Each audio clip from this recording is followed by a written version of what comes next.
कहानी अपरिचित। लेखक मोहन राकेश। अपरिचित, यह कहानी मोहन राकेश जी ने लिखी है। इस कहानी के शीर्षक से ही हमें पता चलता है कि यह कहानी किसी अजनबी या अनजाने व्यक्ति के बारे में लिखी गई है। इस कहानी में रेलगाड़ी में प्रवास या फिर सफ़र करने वाले दो अजनबी व्यक्ति जो एक दूसरे के सामने बैठे हैं और उनमें से एक स्त्री है और एक पुरुष जो लेखक खुद है। ठंड के मौसम में लेखक रात के समय रेलगाड़ी में सफ़र कर रहे थे। ठंड के मौसम के कारण वातावरण में हर तरफ कोहरा छाया हुआ था, जिसके कारण खिड़कियों के शीशे धुंधले पड़ गए थे। खिड़की से सिर चिपकाने पर भी बाहर का कुछ भी दिखाई नहीं दे रहा था। कभी किसी पेड़ की हल्की रेखा या आकृति भी दिखाई देती तो कुछ तो देख लेने का आनंद मिलता। गाड़ी एक ही गति से सुनसान अंधेरे को चीरती चली जा रही थी और काफ़ी देर बाद रुकने वाली थी। नींद भी नहीं आ रही थी, लेकिन किसी तरह मन को उलझाए रखना था, जो बहुत ही मुश्किल हो रहा था। मन को उलझाए रखने के लिए आईने के अलावा कुछ भी नहीं था, इसलिए आईने में अपने प्रतिबिंब के अलावा ऊपर के बर्थ पर सोने वाले व्यक्ति का और सामने वाली बर्थ पर बैठी स्त्री का प्रतिबिंब देखने लगे। लेखक के लिए यह दोनों भी अपरिचित ही थे। ऊपर के बर्थ पर सोने वाले व्यक्ति का प्रतिबिंब बड़ा बेबस और बेचैन था। सामने की बर्थ पर बैठी स्त्री का प्रतिबिंब बहुत ही उदास था। उसके गोद में उसकी 4 महीने की छोटी बच्ची बिट्टू भी थी। बिट्टू पुरुष को देखकर अपने हाथ पटकने लगती है और बिट्टू की हरकतों की वजह से पुरुष और स्त्री के बीच बातचीत शुरू हो जाती है। बातों बातों में दोनों ही अपनी व्यथा एक दूसरे को सुनाते हैं। स्त्री बताती है कि वह उसके पति को बम्बई के हवाई जहाज में बिठा के आई है। उसका पति दिशी डॉक्टरेट की पढ़ाई के लिए इंग्लैंड गया है। हालांकि उसके पास इतने पैसे नहीं थे कि वह इंग्लैंड जा सके, लेकिन स्त्री ने अपने गहने बेचकर दिशी को इंग्लैंड भेजने का बंदोबस्त कर देती है, क्योंकि वह चाहती है कि दिशी की कोई एक इच्छा तो वह पूरी कर सके। स्त्री और दिशी पति पत्नी है, लेकिन उनमें आपसी प्यार और लगाव बहुत ही कम है, क्योंकि दोनों के विचार बिल्कुल भी नहीं मिलते हैं। दोनों ही एक दूसरे से एकदम अलग है। स्त्री को चांदनी रात में खेतों में घूमना, नदी में पैर डालकर घंटों बैठना, बरसात में भीगना बहुत अच्छा लगता है और भीग कर गाना गुनगुनाना अच्छा लगता है। दिशी को क्लब, संगीत सभाएं और डिनर पार्टियां अच्छी लगती है। स्त्री को क्लब में सिगरेट के धुएं में बैठने से घुटन सी होती है। दिशी को घूमना फिरना, पार्टी करना, लोगों से मिलना अच्छा लगता है। इसके विपरीत या फिर इसके उल्टा स्त्री को अकेले रहना ज़्यादा पसंद है। उसे शोर शराबा नहीं बल्कि शांति पसंद है। वह ज़्यादा बात नहीं करती, बात बात पर रोती है। इसकी रोने की आदत दिशी को बिल्कुल पसंद नहीं है। वह चाहता है कि स्त्री अपनी आदतें बदले, लोगों से मेलजोल बढ़ाए, खुलकर बातें करे, घूमे फिरे, जीवन का मज़ा ले। वह यह भी चाहता है कि स्त्री एमए करे, लेकिन स्त्री को बहुत ही कठिन लगता है। स्त्री दिशी के साथ वक्त बिताना चाहती है और उससे ढेर सारी बातें भी करना चाहती है, लेकिन जब वह साथ होता है तो वह सब भूल जाती है और गुमसुम रहती है। उसका अकेले और चुपचाप रहना दिशी को अच्छा नहीं लगता। दिशी कहता है कि स्त्री के मुंह में जबान ही नहीं है। ऐसे इंसान के साथ कैसे ज़िंदगी काटी जा सकती है? ऐसे इंसान में और एक पालतू जानवर में क्या अंतर है? दिशी हमेशा स्त्री से नाराज़ रहता है और स्त्री इसलिए यह सोचकर दुखी हो जाती है कि वह दिशी को खुश नहीं रख पा रही है। और दिशी अपने बच्ची को कभी प्यार से ना तो उठाता है, ना उसके साथ समय बिताता है। स्त्री को भी दिशी के साथ इंग्लैंड जाना है, लेकिन पैसों की कमी के कारण वह जा नहीं पाती है।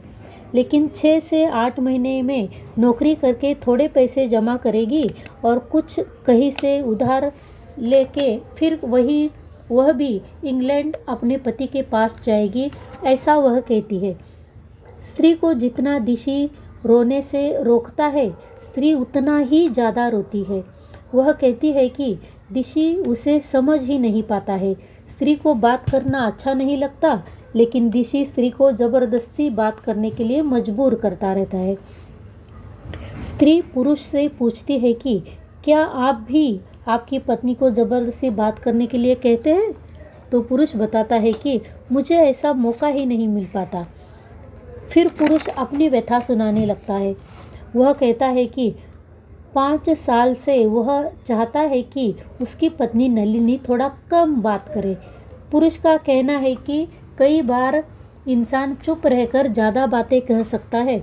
उसका मानना है कि कई बार आँखों की चमक से, होठों की कंपन से या माथे की एक लकीर से कही जाने वाली बातों में ज़बान से की जाने वाली बातों से अधिक रस होता है।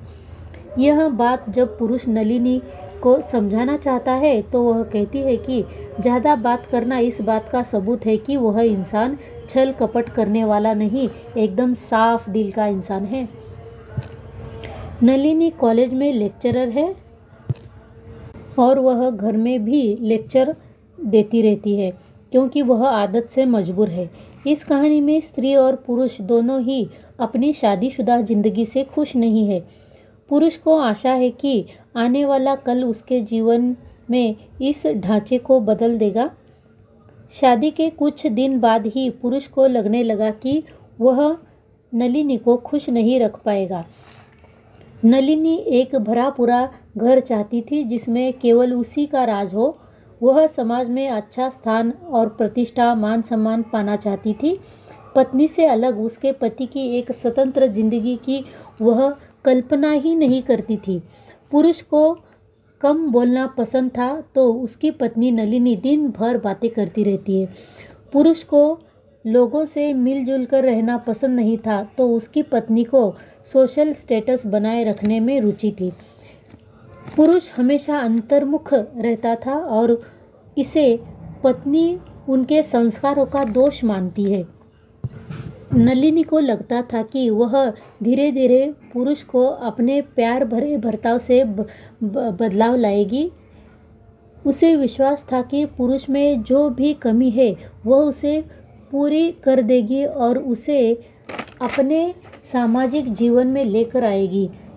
इसके लिए वह कोशिश भी करती थी कि परिस्थिति को वह सुधार सके, लेकिन परिस्थिति सुधारने की जगह उल्टा बिगड़ती जा रही थी। फिर उनमें कई बार वाद विवाद झगड़ा होता। नलिनी तो बहुत जल्द सब भूल कर साधारण हो जाती, लेकिन पुरुष छोटी छोटी घटनाओं को भी दो तीन दिन तक भूल नहीं पाता था। नलिनी आराम से सो जाती, लेकिन पुरुष रात रात उसे नींद नहीं आती। वह तकिए में मुंह छिपाए कराहता रहता। शादी के शुरुआती 2 साल इसी तरह बीत गए। फिर वह दोनों अलग अलग काम करने लगे, लेकिन जब वे साथ आते तो वही पुराना झगड़ा, वही पुरानी बातें होती। लेकिन नलिनी का विश्वास अभी भी कायम है कि कभी न कभी उसके पति का सामाजिक संस्कारों का उदय अवश्य होगा और वह दोनों एक सुखी वैवाहिक जीवन बिता सकेंगे। कहानी के अंत में पुरुष सो जाता है और उसके सोकर उठने तक स्त्री न जाने कौन से स्टेशन पर उतर गई होती है। वह दिखाई न देने के कारण पुरुष खिड़की से झांककर उसे देखने की कोशिश करता है तो उसे पता चलता है कि गाड़ी प्लेटफॉर्म छोड़ के काफ़ी दूर आ गई है। फिर खिड़की बंद करके वापस सोने लगता है तो उसे पता चलता है कि जो कंबल उसके पैर के नीचे रखा था वह चादर के साथ उसके शरीर पर ओढ़ा होता है। पुरुष समझ जाता है कि यह कंबल स्त्री ने ही उसके शरीर पर ओढ़ा है ताकि उसे ठंड ना लगे। इस तरह जहाँ स्त्री और पुरुष उनके जीवन साथी के साथ रहकर भी उन्हें पहचान नहीं सकते, समझ नहीं सकते, वही स्त्री और पुरुष एक दूसरे के लिए अजनबी होकर भी उनमें एक दूसरे के लिए इतना अपनापन सा महसूस होता है, और वह भी बस कुछ चंद घंटों के साथ से। इस तरह लेखक इस कहानी में बताना चाहते हैं कि हमारे अपने लोग जिनके साथ हम कई साल बिताते हैं वो हमें समझ नहीं पाते और हम भी उन्हें समझ नहीं पाते हैं। और इस तरह वे हमें अपरिचित लगने लगते हैं। लेकिन वही कुछ लोग हमारे जीवन में कुछ चंद घंटों के लिए आते हैं अचानक से, और वह हमें अच्छी तरह से समझते हैं और हम कुछ अपनापन सा उनसे महसूस करते हैं।